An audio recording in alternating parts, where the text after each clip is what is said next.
శ్రీ సచ్చిదానంద సమర్థ సద్గురు శ్రీ సాయినాథ్ మహారాజ్ की జై. Hi friends, welcome to our channel. అందరూ ఎలా ఉన్నారు? అందరూ ఆ బాబాగారి దయ వల్ల సంతోషంగా ఆరోగ్యంగా ఉండాలని మనస్ఫూర్తిగా కోరుకుంటున్నాను. నా వీడియోస్ కనుక మీకు నచ్చినట్లయితే వీడియోని లైక్ చేసి ఫ్యామిలీ అండ్ ఫ్రెండ్స్కి షేర్ చేయండి. అలాగే ఎస్కేవైఎస్ ఛానల్ని సబ్స్క్రైబ్ చేసుకోండి. ముందు వీడియోస్ కనుక ఎవరైనా చూడనట్లయితే అవి కూడా చూసి బాబాగారి ఆశీస్సులు పొందాలని కోరుకుంటున్నాను.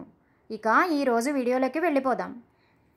షోలాపూర్లో నివసించు సకారం ఔరంగాబాద్కర్ రెండవ భార్యకు వివాహమై 27 సంవత్సరములు అయినను సంతానము కలగలేదు. ఎందరు దేవతలకు మ్రొక్కుకొనినను ప్రయోజనము కలగలేదు. తుదిగా బాబాను ప్రార్థించుటకు ఆమె షిరిడి చేరినది. దర్బార్ ఎప్పుడు భక్తులతో కిక్కిరిసి ఉండుటచే ఆమె తన విషయమును చెప్పుకొనలేక శ్యామా సహాయమును కోరినది. కొబ్బరికాయ అగరవత్తులతో గుమ్మము వద్ద సిద్ధముగా ఉండుము, నేను సైగ చేయగనే లోపలికి రమ్ము అని చెప్పినాడు శ్యామ. తానును బాబాయు మాత్రమే ఉన్న ఒకానొక ఏకాంత సమయమున శ్యామ ఆమెకు సైగ చేసెను. ఆమె లోపలికి వచ్చి బాబాకు నమస్కరించి కొబ్బరికాయను అగరవత్తులను సమర్పించినది. బాబా ఆ టెంకాయను ఆడించెను. అది ఎండిపోయినదగుటచే లోపల కుడుక ఆడుచున్న శబ్దము వచ్చుచుండెను. అది విని బాబా, శ్యామ, ఇందులోపల ఏదియో ఆడుచున్నట్లున్నది, ఏమి చెప్పుచున్నదో విని చెప్పుము అనినారు.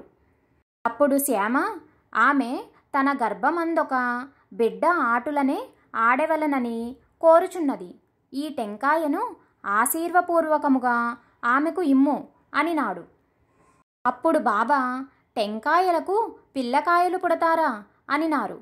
అప్పుడు శ్యామ ఇట్లు బదులిచ్చెను, టెంకాయ సంగత ఎటులున్నా నీ ఆశీహ ప్రభావము నాకు బాగుగా తెలియను.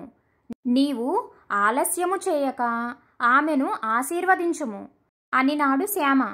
ఇట్లు వారిరువురును కొంతసేపు వాదనతోనే గడిపినారు. ఎట్టకేలకు శ్యామ మాటయే నెగ్గినది. తుదకు భక్తపరాధీనులకు బాబా 1 సంవత్సరములో ఆమె పుత్రవతి అగునని దీవించినారు. టెంకాయను పగలగొట్టిరి. 1 చెక్కను వారిరువురూ తిని 2వ చెక్కను ఆమెకు ఇచ్చినారు. అప్పుడు శ్యామ ఆ స్త్రీ వైపు తిరిగి, అమ్మా, నా మాటలకు నీవే సాక్షివి. నీకు సరిగ్గా సంవత్సరములో సంతానము కలిగెనుచో ఈ దేవుని అనగా బాబా తలపై 1 టెంకాయను కొట్టి ఈ మసీదు నుంచి తరిమివేసెదను. మాట తప్పినచో నా పేరు మాధవుడే కాదు అని చెప్పెను. ఆమె నమ్మకం స్థిరపడుటకు గాను శ్యామ అట్లనినాడే కాని బాబా వాక్యములు సత్యముగాకపోవునా. సరిగ్గా సంవత్సరములో ఆమె కొడుకును కనెను. ఆ బిడ్డకు 5వ మాసమందు తల్లిదండ్రులు పిల్లవానితో సహా వచ్చి బాబా పాదములపై పడిరి.